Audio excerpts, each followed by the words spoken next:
Hey everyone, and welcome to a brand new Eagle Eye podcast presented by Nissan with Reuben Frank. I'm Dave Zangaro. Rube, how are you? Doing well, Dave. How's it going?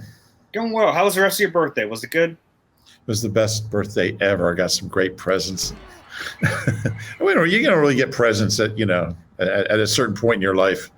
Just, you get like 300 messages on Facebook that you have to return. That's pretty much how I spent my night. Do you return them all? I return the ones that if it's someone I know, you end up with these Facebook friends. I don't know who this person is. Then I just click like. If it's someone I personally know, then I'll write a little message. That's my policy. So it was like 4 hours of returning messages. I think I just got a like. No, I didn't. I didn't even post it on there. We wanted to start off. We'll have Ray Didinger joining us in a little bit. We're going to talk about DeVonta Smith and Darius Slay, their relationship at the end of the pod. But let's start with the biggest question of the week, really the main talking point of this week, the running back rotation. And we hit on it in a question in the last pod, but we want to dive in a little bit deeper. Miles Sanders was at practice again today, Rube, on Thursday. It looks like there's a pretty good chance he's going to be able to play in this game. And I think we disagree a little bit about how we'd use him. So I'll kick it off to you. I mean, how much would you use him in this game? How much would you change the rotation? Yeah, and it's a great question, and I can see both sides of the issue. I think Boston Scott and Jordan Howard in particular have had so much to do with this turnaround that I would still make them the focus of my offense. And it doesn't mean I don't like Miles or I don't appreciate his talents. I do. I've always been a big Miles Sanders fan. But the way the offense is running right now, it's ball control, it's move the chains, it's eat clock, it's get that big offensive line run blocking. I feel like their strengths, Jordan Howard isn't going to break a 70-yard run. Boston Scott, I think he had one in preseason. He's capable, but they're both guys that are going to move the chains. They're going to go forward. They're going to fall down. They're not going to dance around. And I'm not being critical. I mean, that's the way Miles plays, and he's busted some huge, incredible runs by doing that. But the way this offense is operating right now, I just feel like Boston and Jordan are better fits just because they're going to move forward. And it's about kind of hammering out long drives, 13, 14, 15 play drives, and not trying for the big hitter that Miles can give you. Now, Miles can also, like the game he got hurt, I mean, he had a bunch of 5, 6, 7-yard runs in that game. So he's certainly capable of it. I just think this thing is going so well right now. I would start the game with Jordan and Boston, or Boston and Jordan as the focus of the running game. I think there's a lot of carries to go around. I think there's a role for Miles. I'm a big believer that different backs with a different skill set are a real challenge for a run defense. Saints have one of the better run defenses in the league. So any advantage you can get. What did I say? The best. They're the best. Statistically the best, yeah. So if you can use Jordan and Boston to establish something, and then bring Miles in for the third series maybe, and give the defense a different look. I think there's value in that. I mean, I saw what this team did with the three-headed monster in 2003 with Deuce, Buck, and Brian Westbrook, and it was very, very tough for defenses. And this trio, I think they're similar. But I mean, this trio is really, these are three really good big time running backs. I've always liked Boston Scott. I think we've gone back and forth for 3 years. I've always liked him more than you. I think he's a really good player, and I think we've seen that. I would mix Miles in there, but I would open the game with Boston. I would bring Jordan in. I want Jordan to get his touches. Boston and Miles are both good receivers. I'd like to see more passes to the running backs, which is supposed to be a hallmark of a Nick Sirianni offense. We haven't really seen a lot of it. Boston had a catch last week and got 15, 16 yards on it. So you can see how good he is in the screen game. The O-line better. That's a touchdown, by the way. Yeah, and Jordan took the blame for that. But the screen game has not been, I think because of the offensive line has changed so much, but now you've had some stability in the O-line. This will be their 5th game playing together with this group. So I think the screen game can be a weapon, and I like Boston and Miles in that. So I think they're all guys that have really clear skill sets, and I think they can work together. If they keep running the ball 40 times, there's going to be enough work for all these guys. But from my vantage point, I would start out with Jordan and Boston.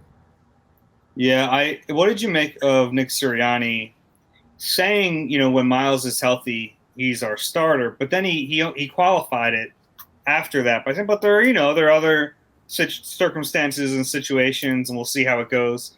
He said it strong and backed off immediately. I think he was doing that to kind of cover, like, if somebody else, like, say, it's a bad example because Isaac Seumalo was out for the year, but say Isaac was healthy. Now you have Landon Dickerson playing really well. So I think there's circumstances where maybe you don't give an injured player who returns his job back immediately. I think he was basically saying, this is what we're doing with Miles, but don't hold me to this if there's a situation in the future where I don't do it. I think that's what that was. Okay. I would use Miles. I'd use him quite a bit. And the reason I look at it is like the teams they've played and the emphasis they've had on the run game, who's to say Miles wouldn't have had incredible performances the last 3 weeks, I mean, and the way they it's such a shame for Miles because they finally started to run the ball. He was 6 for 30 in that first quarter when he got hurt, and then he gets hurt, and then there was the formula, and the Eagles start going with it, and he's on the sideline watching, and they're playing teams that are susceptible against the run. And Jordan's playing that game. Yeah, exactly. And now they're about to play the number 1 run defense in the league. But I think Miles is a better player than the other two, just an overall better player. And that's not to say he's an elite back. I don't think he's proven that, but I think he's a better player. So I'd get him on the field. And I'm not saying you eliminate the other two. I'm not saying Miles gets all the carries, but I'd make him a focal point. I would. There's a certain consistency in Jordan and Boston's games. I mean, the last 3 games, they've all, they've gotten between like 12 and 17 carries, and they've gotten positive yards. Miles is an interesting back, and it might be just the changes. I mean, he's played behind some really makeshift O-lines. He's never gotten a bunch of carries, a bunch of games in a row, but he'll have a game where he's like 9 for 21. And look, there are flaws in Miles' game. Like there are times where you're watching him, like he missed that hole. There was a hole, he just didn't take it. And that doesn't happen with Jordan and Boston. I think that's your point, but I would still stick with Miles. Okay. Well, let's say there's 34 carries. How would you split them up? 34? Yeah, 34. Because that's about, if you take away Jalen's carries, they've been running like 40 times a game. Yeah. First off, I don't think they're going to be able to run that much. No, that's true too. But just hypothetically. But yeah, sure. Hypothetically, I'm trying to go through it. I wasn't expecting this. It doesn't have to. I'd be happy with Miles getting 12 to 15. Of the but yeah. And then split up the others. Yeah, that's probably something about – but there's also touches too. You mentioned balls out of the backfield. I think there are ways for Boston to be involved in that game. And it's still Kenny Gainwell, as much as people haven't talked about him, he's going to have a role because they have him in certain packages. And maybe they can move him out of there and put Boston in as a way to get Boston involved. But it seems like they like Kenny Gainwell, especially in the 2-minute drill. So if there's a situation like that, then you got to figure out, well, how does Kenny Gainwell fit into this mix? It's not easy. It's not an easy puzzle to put together. And Kenny's probably the best receiver out of the bunch. He is. Yeah. I think Boston is next best. Jordan doesn't really do it. He's okay at it when he does it. He caught 30 balls as a rookie, I think, in Chicago. Miles is up and down. When he catches it, he can make big things happen. I mean, he's a real weapon in the receiving game, but he's got to catch it first. Guy had 500 receiving yards as a rookie. Yeah. And he seemed to clean up those drop issues early in the year. Like they were a big problem in training camp, but they really didn't come up when he was healthy. Right. I mean, I guess, look, it's a good problem to have. It's a position where they've got a lot of talent, and all the backs will tell you Jason Huntley on the practice squad is really good. We saw it in training camp. I mean, he was making a big play every day. So and they've got more talent at that position. Imagine if they had this much talent at wide receiver. I mean, Jalen would be throwing for 500 yards a game because they have some legitimate running backs, and it's a good problem to have. But I think the thing you have to avoid is losing the momentum that you've built up in the running game. The sad thing is, if they have a bad game running the ball, if Miles does, for instance, on Sunday, is it because he isn't Boston or Jordan, or is it just because he's just faced a run defense that doesn't give up anything? So that's the thing. I don't know what we'll learn from this game. Sort of like, when the Eagles played the Chargers, it was like, what did we learn from that? Is that really his philosophy, or do they just play the worst run defense in the league? And we found the answer out last week against Denver that no, he really does want to run it. But yeah, I don't know what this week will say about Miles if he doesn't have success, because they're really good.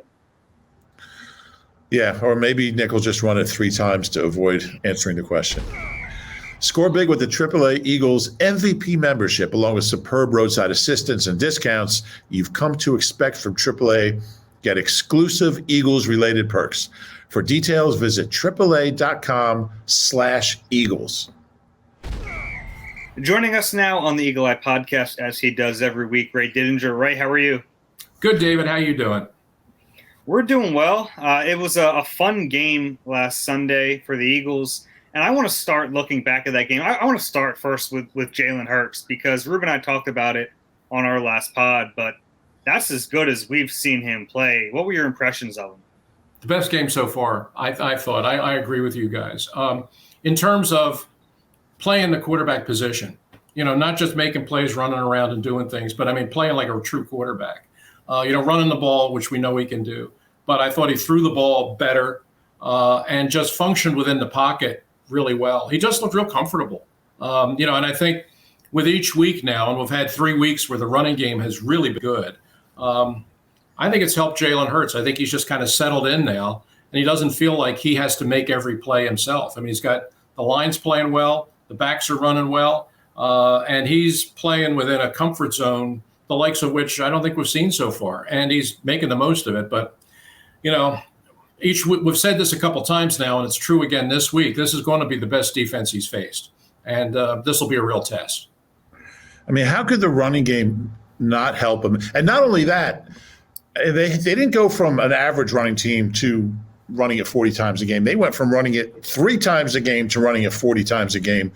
Not only has this helped him, I think it hurt him when there was so much on his plate. Yeah, but a young quarterback, he came into the year with 4 starts, and they're throwing the ball 80% of the time. I don't even know how much of that to use when I'm evaluating him, because it's just such a difficult universe for any quarterback to function in, much less a young one with very little experience and a new coach and a new staff and a new offense. How would you, season ends, how would you weigh that stretch of games where they just weren't running the ball at all? And they ran it the first couple of weeks. So that, that stretch from week 3 to week 6, really, where they were getting behind, they were abandoning the run. Jalen was having a hard time. I don't even know what to do with that when I'm evaluating the player. Throw it out. I mean, to me, that was on the coaches. That was way more on the coaches than it was on the quarterback, I think. I mean, Lord knows we talked about it. I have no idea what they were doing. I have no idea what they were thinking. I mean, it was nonsensical to me. And they did it for weeks. And then they finally kind of got backed up against the wall here, where they decided, okay, well, let's just try running it. And all of a sudden it's this epiphany. It was so unfair to Hurts, really, to ask him to do all the things they were asking him to do during that time. When you have a really good run blocking line and you have a group of pretty talented backs, to just not use them and go to the offense that they had before. I mean, I used the term, Seth used the term, a lot of people did the terms like high school offense. Didn't make any sense to me. So in terms of, to your point about how do we begin evaluating Jalen Hurts, I think the only way to evaluate him fairly is really starting like 3 weeks ago, when this offense really began to take on some kind of shape. And the really encouraging thing, if you're an Eagles fan, is he's gotten progressively better.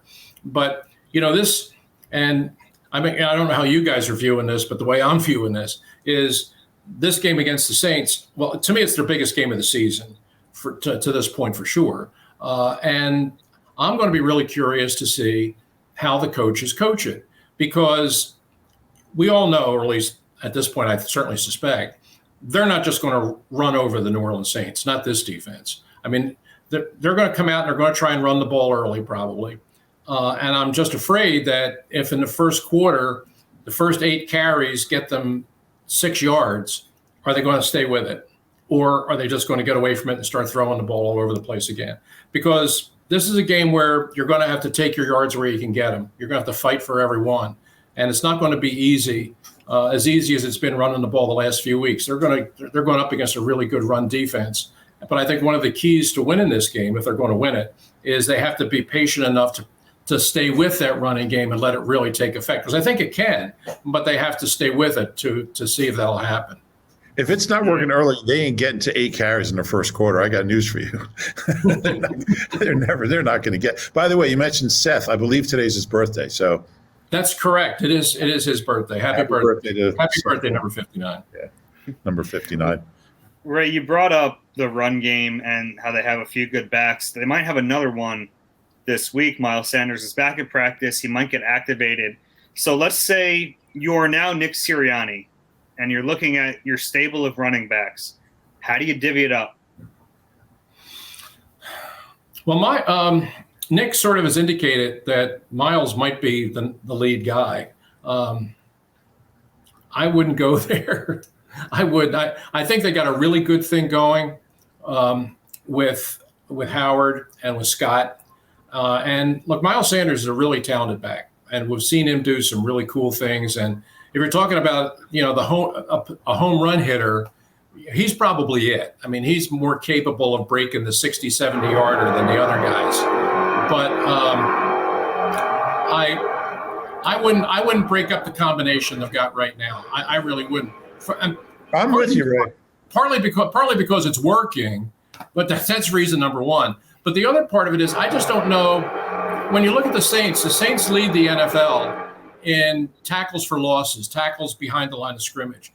And Miles, we all know, is sort of a bounce it to the outside kind of runner. And I think that kind of running style could lend itself to some negative yardage plays against the Saints. So whereas Howard and Scott, they just kind of hit it. And the line seems real comfortable blocking for them. So, I love Sanders. I think he's a good back. But the way things are rolling right now, I would stay with the combination they have. I'm totally with you. And in his career, Miles has had negative yards or 0 or less on 11% of his carries. Jordan Howard's at 7% and Boston's at 5%. I think that's a pretty revealing stat. I'm not saying don't play Miles, but I'm with you. I would, and I think Dave disagrees. And you can make the case. Miles is so accomplished, but I'm with you. What you have is working, and they both move the sticks. They get positive yards. I'm not sure how much I would play Miles. Yeah, I do disagree just because I think Miles is their best player, and I'm looking at it too simply. But yeah, there's valid arguments on both sides, and that's what makes it. I don't think it is an easy decision. And I'm just thinking about from Miles' perspective, the last game he might miss is against the worst run defense in the league. And now he's about to come back against the best. He's got to be like, you got to be kidding me here. The head coach didn't want to run when I was healthy. Now he starts running. And the week I come back, we're playing the Saints. It just seems like the worst luck ever for him. I did see him limping off the practice field.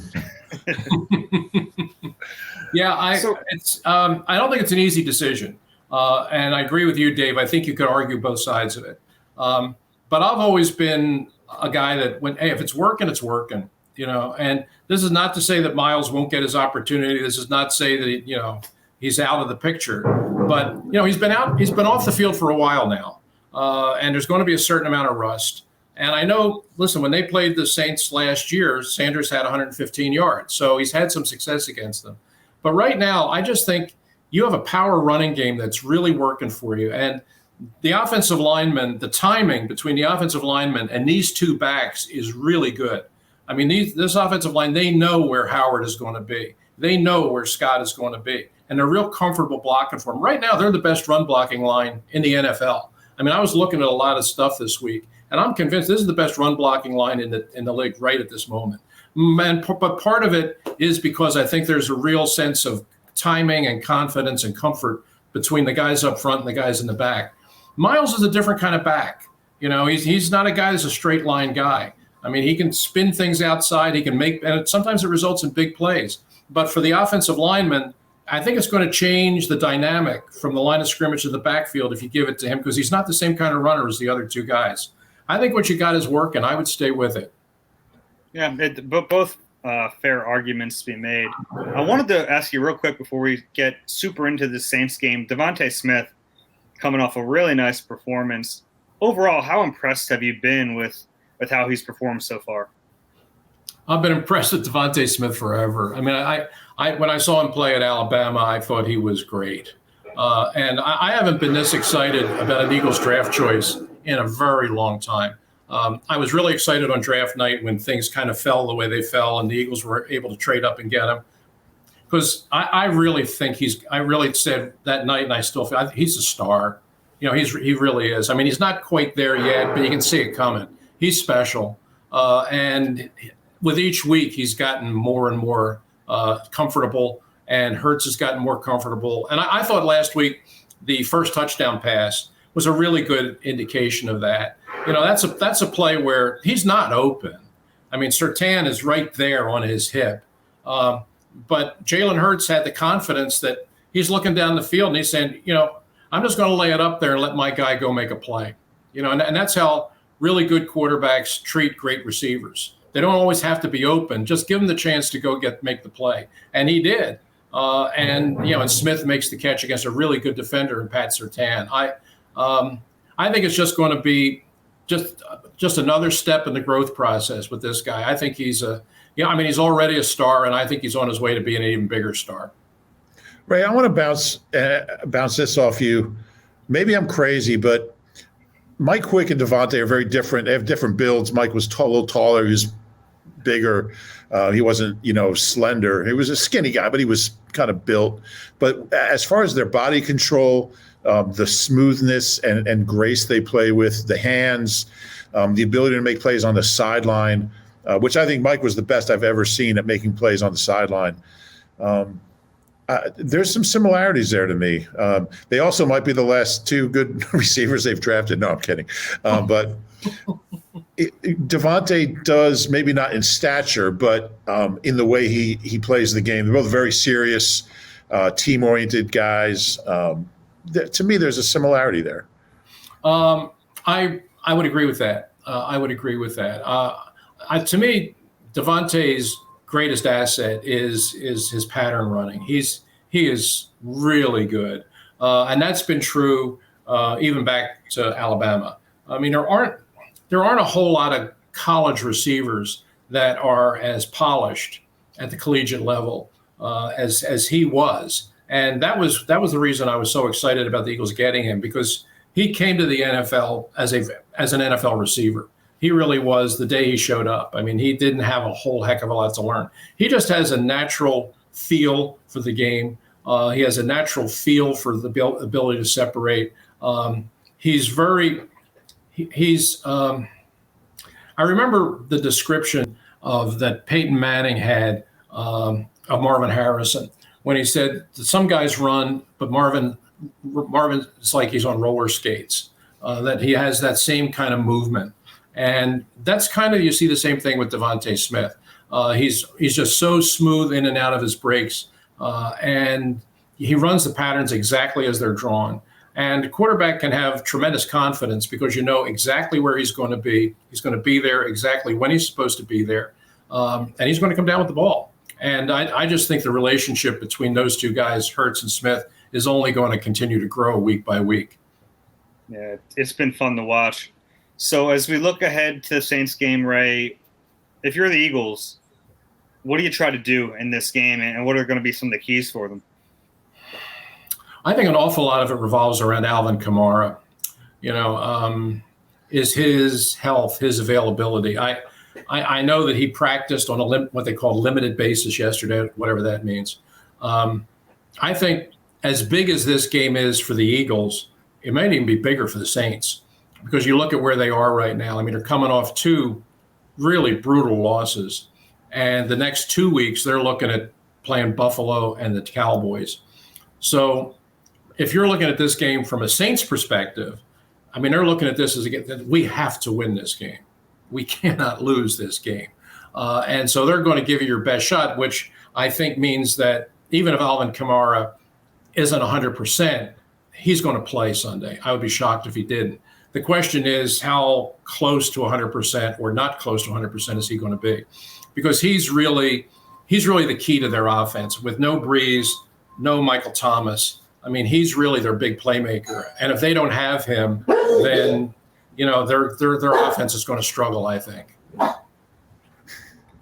It's a fair point. And so now that we're here, Ray, and the three of us have kind of been going back and forth in these standings for our predictions. I'm not going to gloat right now, but I am at the top, and you guys have a chance now to make up some ground. Which way are you leaning in this game?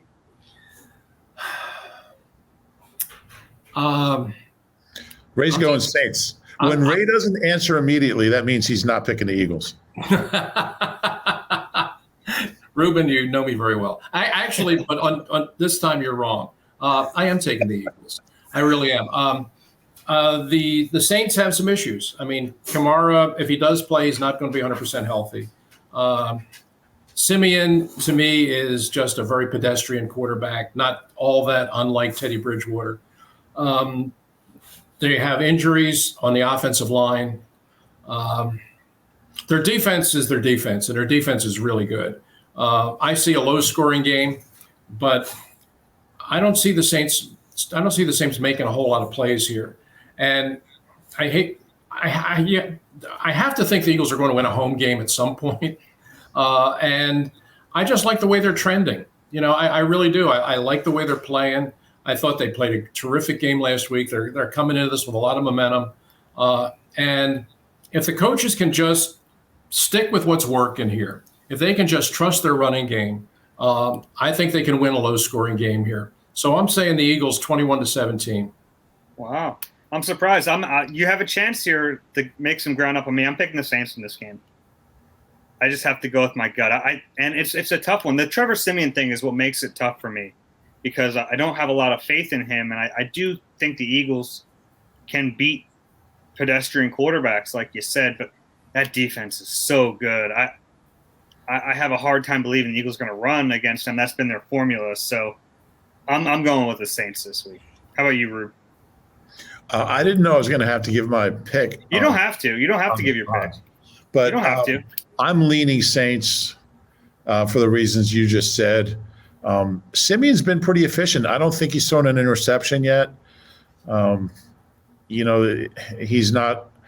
His completion percentage is very low. I believe it's like 57%, but he's been efficient. He doesn't make mistakes. I think it's hard for the Eagles to win if they don't get turnovers. This isn't a team that turns it over, so I'm leaning Saints, but you'll find out for sure when you get my prediction tonight. One of the things that really has swayed me is Goddard. I just don't know if he's going to play. And I think he's a guy that could be. They would really miss him if he wasn't out there. The combination with the threat that Smith represents now, which is very real, his ability to make plays all over the field, and Goddard. I mean, they can really complement each other in terms of one creating space for the other. And I think Goddard's a really good player, and I think he probably would have had a pretty big role in the last game if he hadn't been injured. And this is a game where I think that he could have some success, and you might need him in this game. And I mean, you guys are down there, I'm not, so you have a better sense of what his availability is. But if I'm picking the Eagles, but I would feel a lot more confident if I knew Goddard was going to be on the field. Yeah, I have a suspicion there's a chance he'll be able to play. He looked like he was limited today at practice, so he's at least it shows that he's progressing through the protocol. And for what it's worth, he was on a radio appearance on Monday night so he didn't have symptoms anymore, and he actually watched a movie on the flight home from Denver. So, if you're able to expose yourself to a movie in a dark plane, I'm not a doctor, but it sounds pretty good coming off a concussion. Mm-hmm.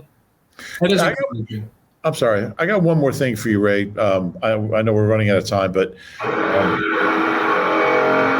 about DeVonta. The flip side, the previous year's first-round pick, he's still playing 50 snaps, Jalen Reagor, 40, 50 snaps a game. How long would you run with him, having seen what you've seen from Jalen Reagor? How long till you made some sort of change there at wide receiver?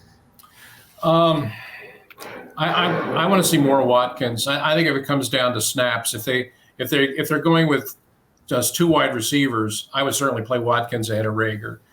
It seems to me, I don't know how you guys feel about it. It seems to me that they're trying to force Reagor into the offense. It seems like there's, they drafted him number 1. They really have a lot invested in him. They probably still feel a lot about his potential, but it seems like they're trying to force the ball to him. It seems like he hasn't organically grown into the offense even at this point.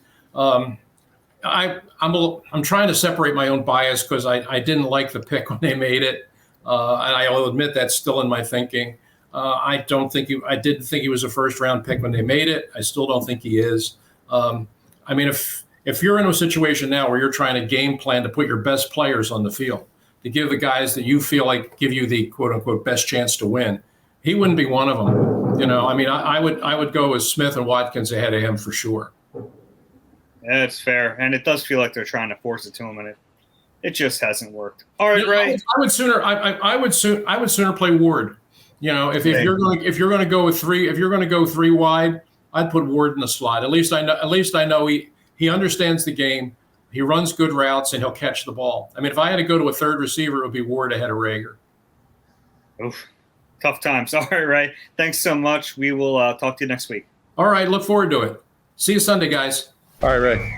All right. At Nissan, we just made your choice for a new car an easier one than ever with our most exciting and fuel-efficient lineup. The choice is yours. Get great offers across our full line. Shop your local Nissan store today at nissanusa.com. There's so much to explore in Valley Forge and Montgomery County, Pennsylvania.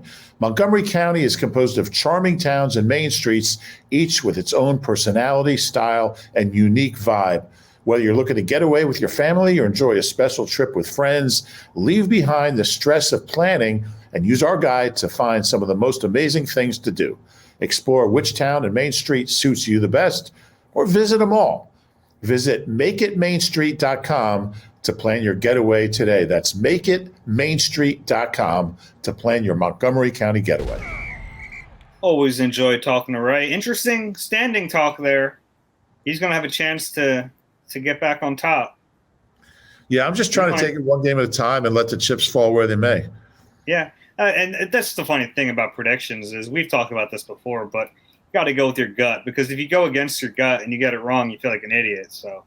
Yeah, and that's why I'm okay with the 2 I got wrong. I really thought Denver was going to win that game, and I thought they were going to beat the Niners. So I'm okay. I'm okay with my picks. I'm okay with sitting 8-2 with 7 to go.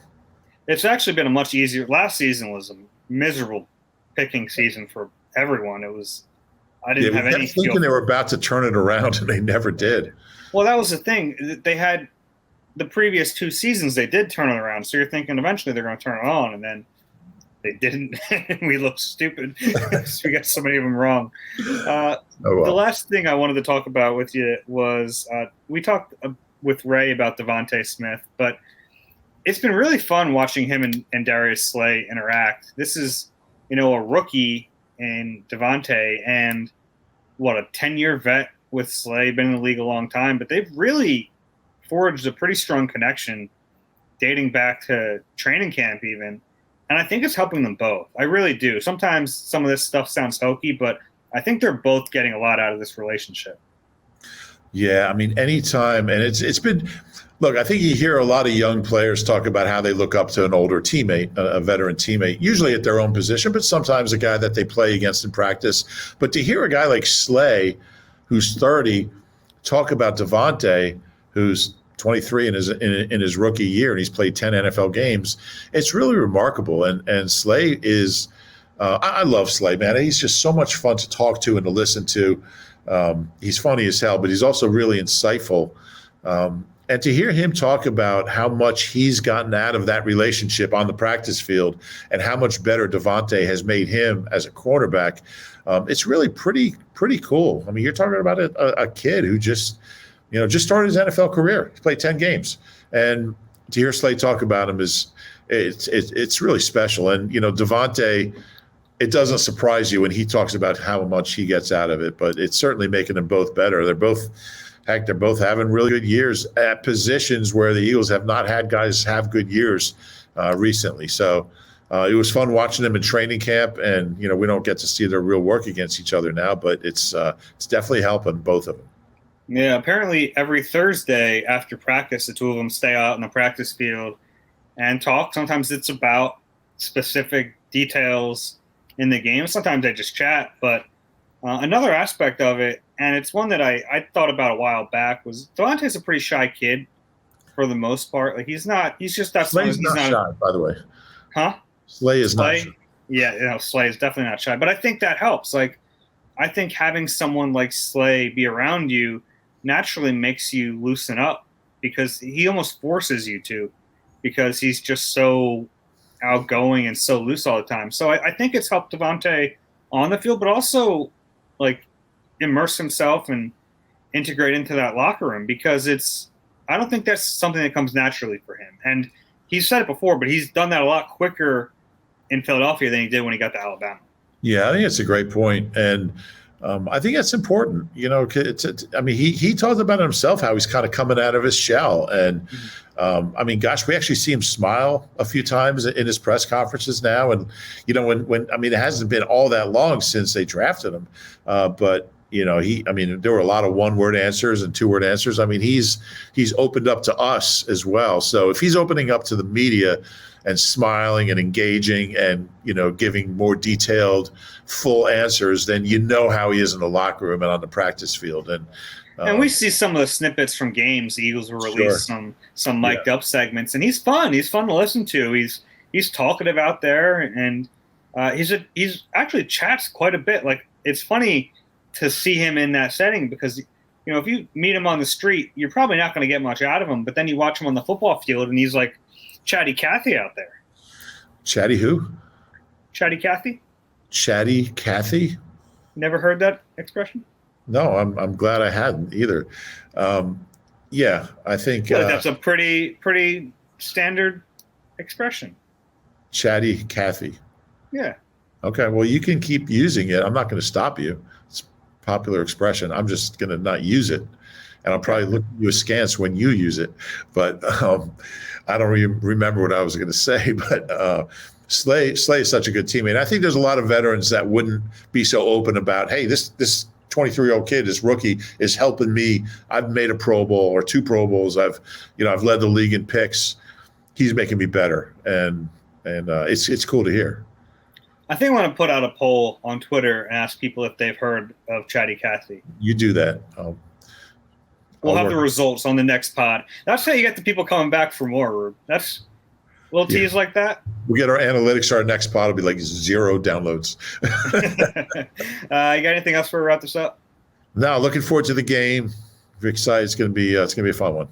Yeah, it should be. All right. If you enjoy the Eagle Eye podcast, please do us a favor, rate and subscribe wherever you get your pods. If you're watching on YouTube, please click the like button and subscribe there as well. That's it. For Rube, I'm Dave. This has been Eagle Eye presented by Nissan. We'll talk to you after the game on Sunday.